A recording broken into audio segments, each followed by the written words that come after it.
किसी ने बड़े कमाल की बात कही है कि बुलंदी आप खुद ही ढूंढ लेगी आपको। बस आप एक मौका ना छोड़िए मुश्किलों में मुस्कुराने का। हेलो दोस्तों, मेरा नाम महेश है और मैं लेकर आया हूँ आपके लिए आज एक छोटी सी मोटिवेशनल स्टोरी। ये कहानी दो लड़के की है। दोनों एक गुरु आश्रम में गुरु के पास शिक्षा लिया करते थे। गुरुजी दोनों को समान शिक्षा देते थे।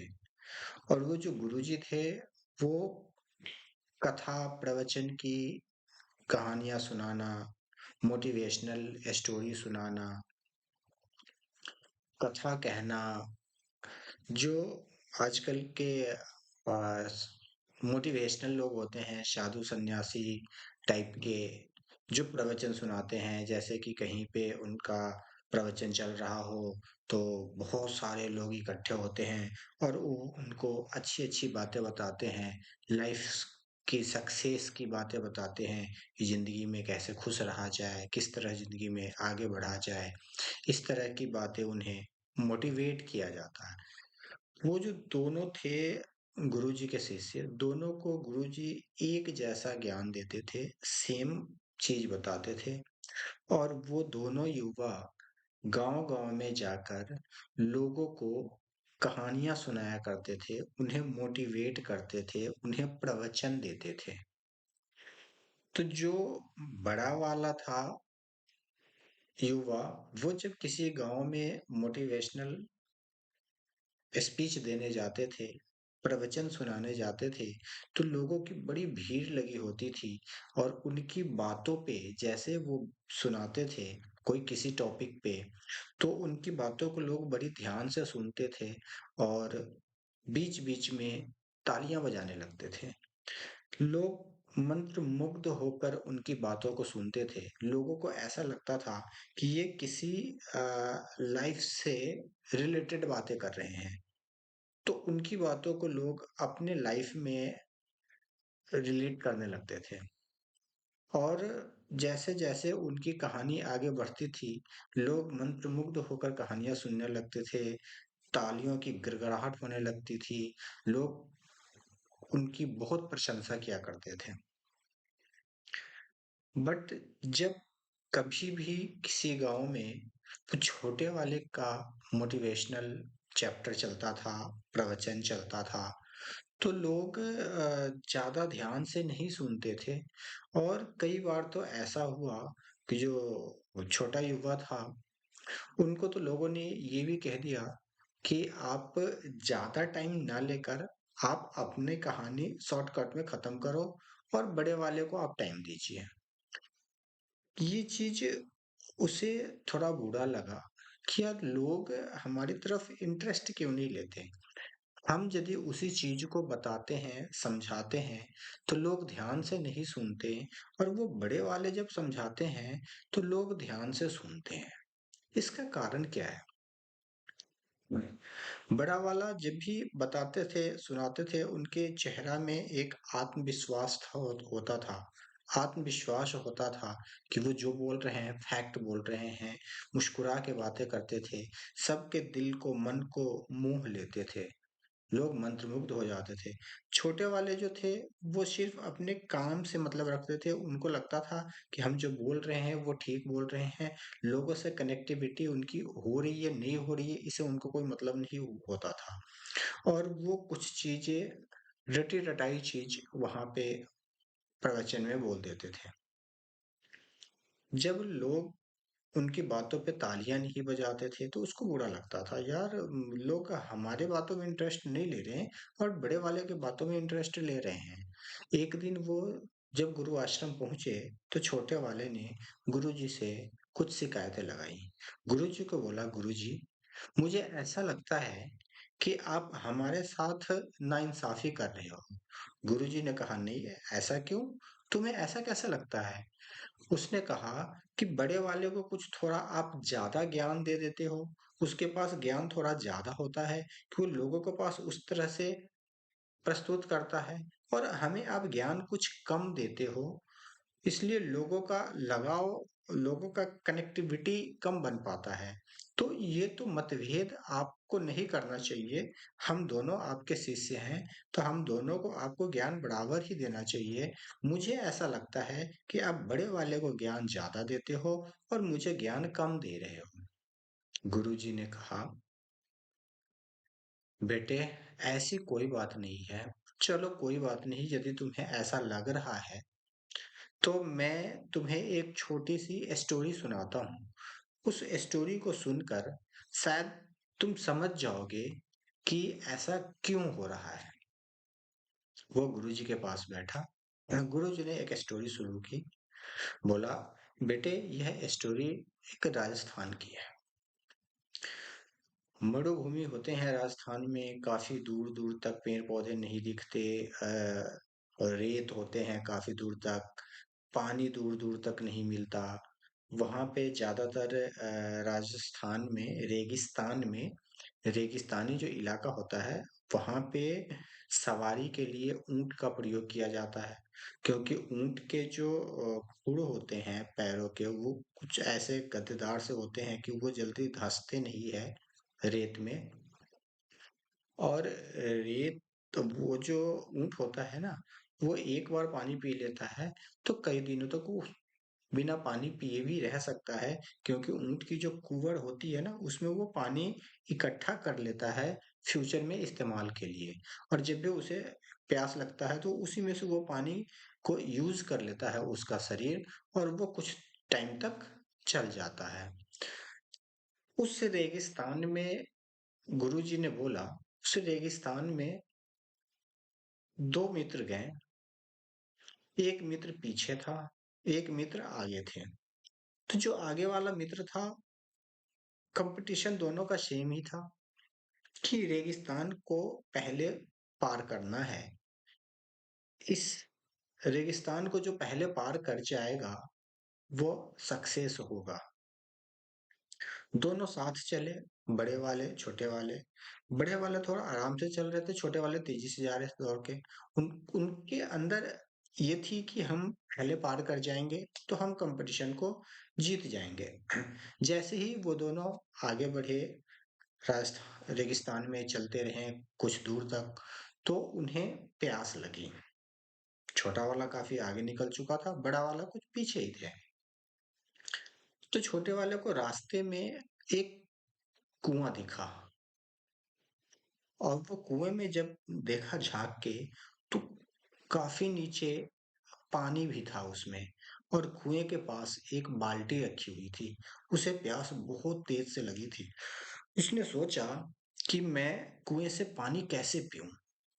और वो बाल्टी भी है, लेकिन बाल्टी से वो पानी निकाले तो निकाले कैसे। उसने सोचा कि यदि मैं कुछ ज्यादा व्यवस्था करूं, इधर उधर कुछ पानी निकालने में दिमाग लगाऊं, तब तक तो कहीं वो पीछे से जो आ रहे हैं वो हमसे आगे निकल के रेगिस्तान हमसे पहले ना पार कर जाए। उसने पानी नहीं पिया, छोड़ दिया ऐसे ही बाल्टी को कि पानी निकलने का कोई साधन ही नहीं है, तो इसमें दिमाग लगाना ही बेकार है। और वहां से वो आगे चला गया। अब पीछे पीछे से जब वो बड़े वाला आ रहे थे, तो उनको भी बहुत तेज प्यास लगी थी। अब वो भी उसी कुआं की तरफ से जैसे क्रॉस किया तो उन्होंने देखा कुआं है। तो प्यास और जग गई, तेज हो गई प्यास पानी को देख के। कुएं में देखा तो पानी था, वहां पे बाल्टी रखी थी। अब इन्होंने सोचा कि मैं इसमें से पानी कैसे निकाल के पीऊं। इधर उधर दिमाग लगाने लगे, कहीं कोई साधन दिख नहीं रही थी। थोड़ा सा दूर में एक झाड़ियां दिख रही थी, सूखी हुई घास उसकी।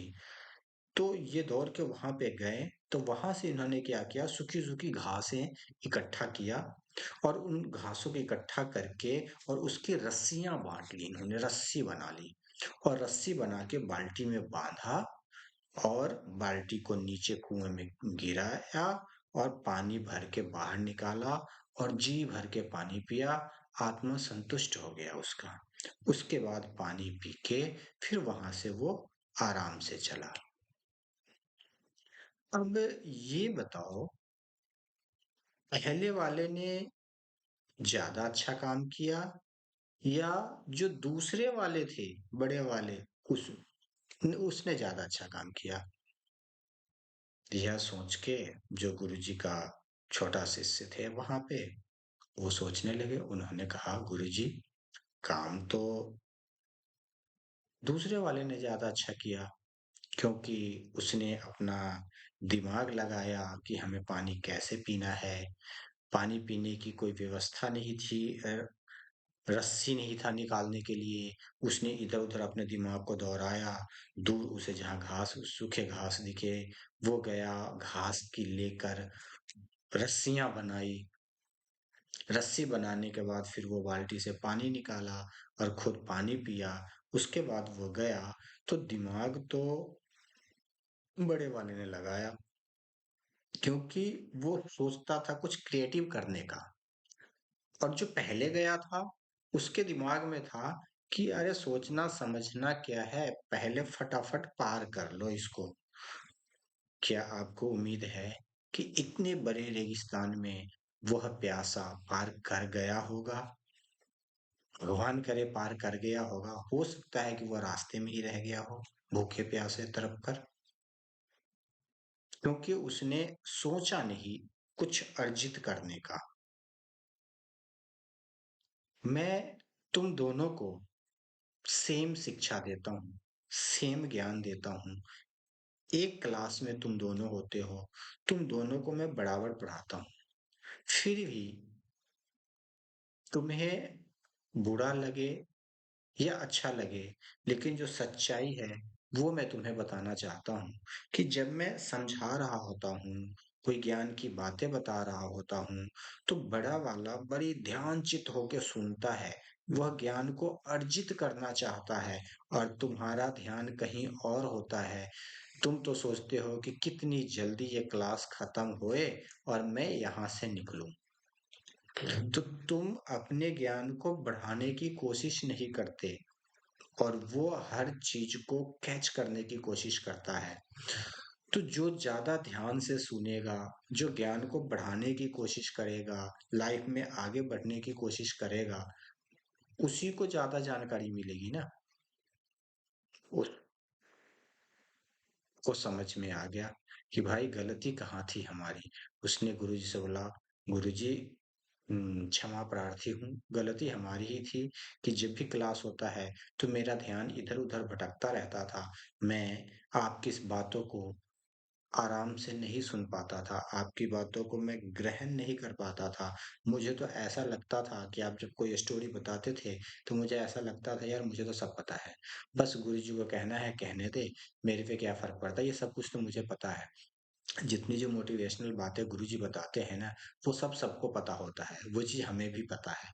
आप देखते हो, कहीं भी यदि कोई सेमिनार होता है, कहीं कोई मोटिवेशनल चैप्टर चल रहा होता है, कहीं प्रवचन चल रहा होता है, उसमें जो कहानियाँ बताई जाती है, उसका जो अर्थ और तथ्य निकल के आता है, जितने लोग बैठे होते हैं, क्या उन लोगों को पता नहीं होती?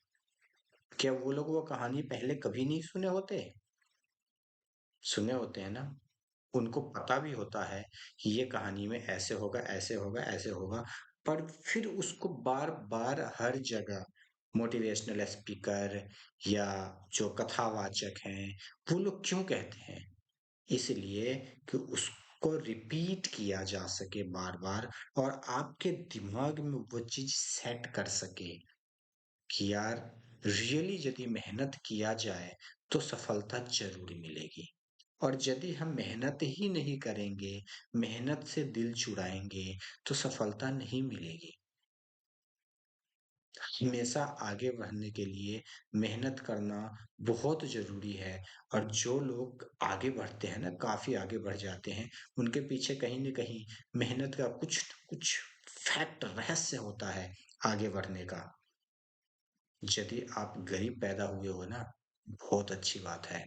आपके पास पूरी अपॉर्च्युनिटी है अपने आप को प्रूफ करने का, आगे बढ़ने का, संपन्न होने का, समाज में नाम करने का।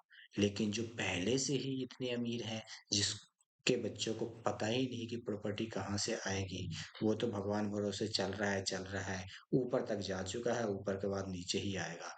लेकिन आप तो नीचे से हो, ज़मीन से जुड़े हो, तो धीरे-धीरे, धीरे-धीरे करके आप ऊपर बढ़ोगे। भगवान ने आपका चुनाव बहुत अच्छे तरीके से और अच्छी जगह किया है।